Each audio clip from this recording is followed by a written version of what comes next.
Welcome back. Please welcome Sheryl Garrett. She's book author of Personal Finance Workbook for Dummies. Sheryl, welcome to Traders Nation. How are you?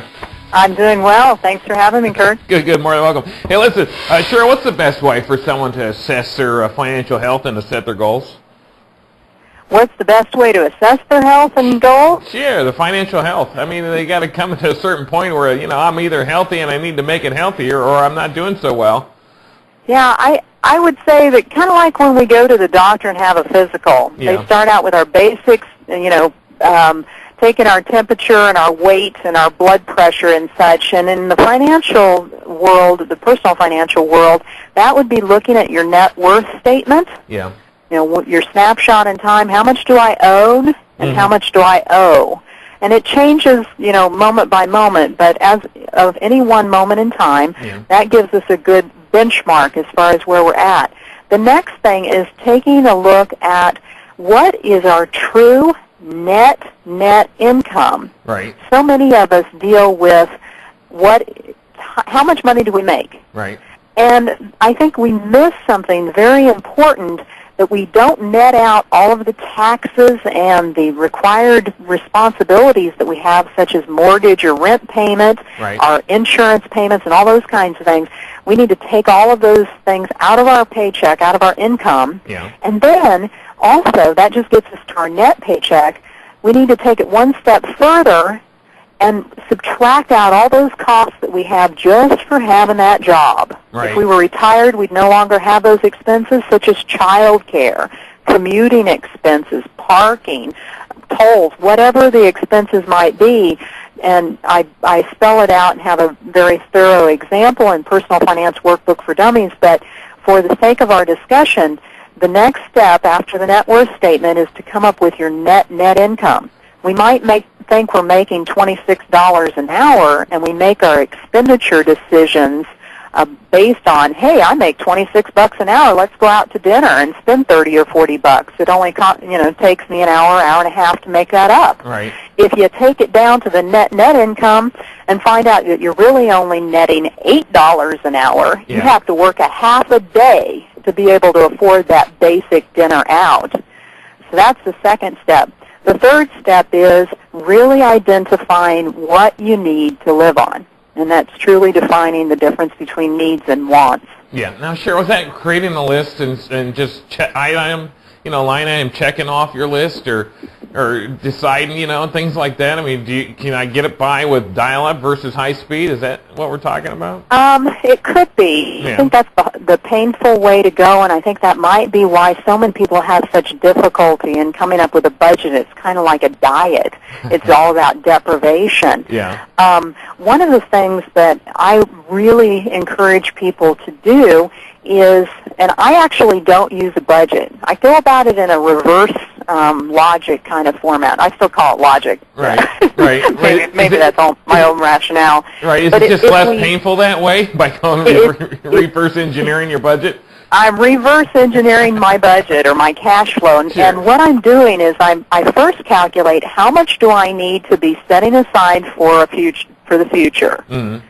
And I take care of that and have it automatically coming out of my cash flow, my monthly paycheck or my checking account. Right. I have all of my required expenses, such as my utility bills and my house payment and a car payment if there is one, and all those kinds of things automatically go out of my checking account. And then whatever's left over is the amount of money I get to spend in any way I enjoy most. And that is budgeting in my definition, because if we cover our required expenses, which also include required savings, if we do want to have a future, we need to set some money aside for that.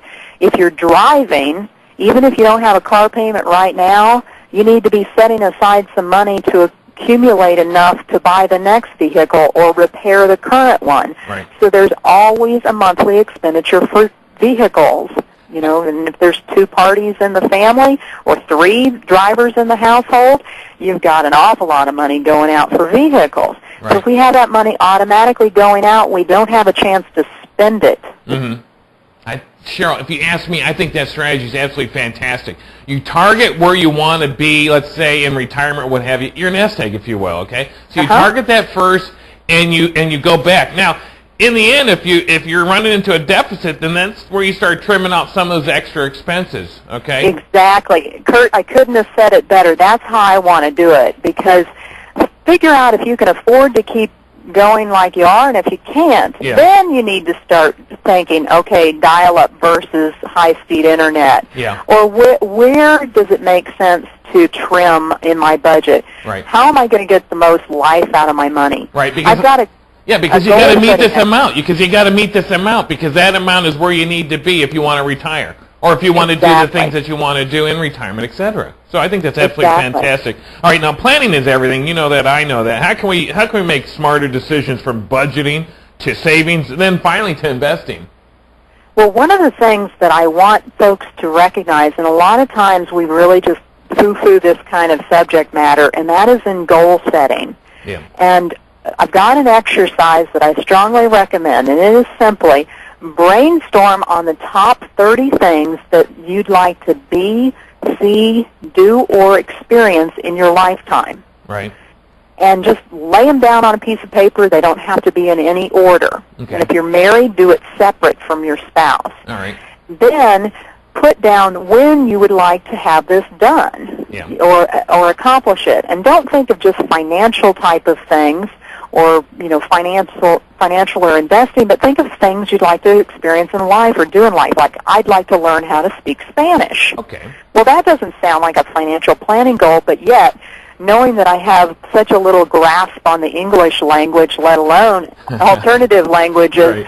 I'm going to need a tutor. I'm going to need to get some tapes. I'm going to need to practice. So time, energy, and money is going to be required to accomplish this goal. Now, when do I want to have that done?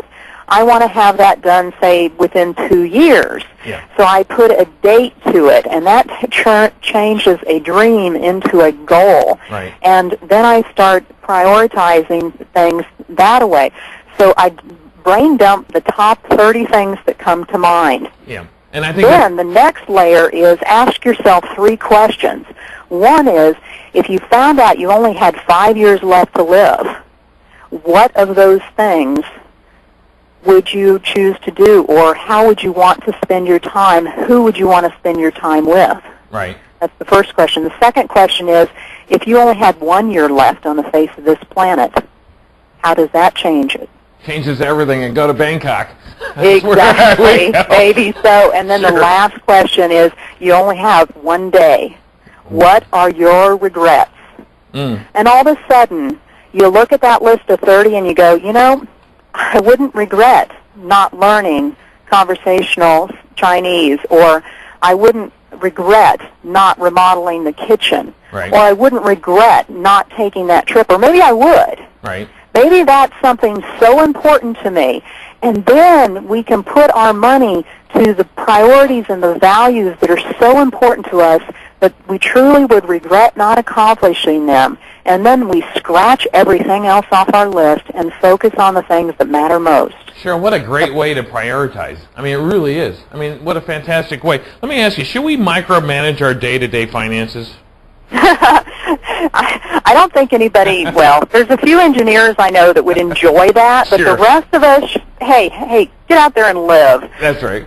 Put it on autopilot, do the right things, don't do anything crazy, and just go out and live life and enjoy it to the fullest. I agree. All right, so what's the best way or approach, if you will, for planning for college and retirement? We've got probably about 2 minutes left.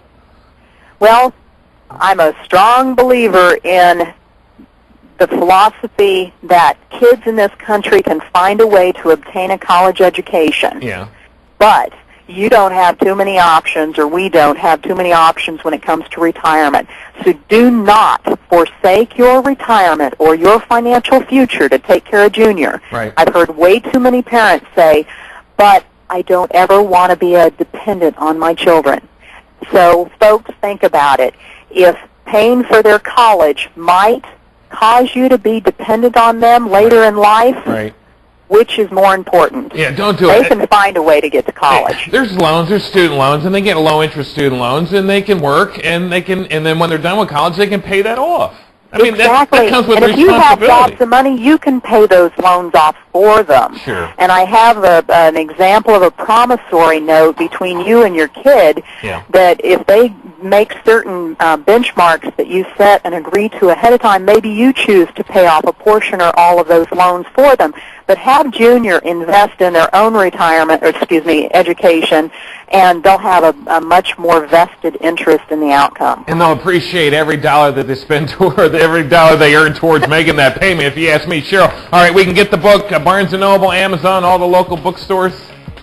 Absolutely. All right, fantastic. Sheryl Garrett, she's with us today. She's book author, Personal Finance Workbook for Dummies. Get a copy today. I highly recommend it. Great, great stuff in this book. Sheryl, thanks for being with us here today. Thanks so much, Kurt. You're more than welcome. Stay tuned. We will be right back.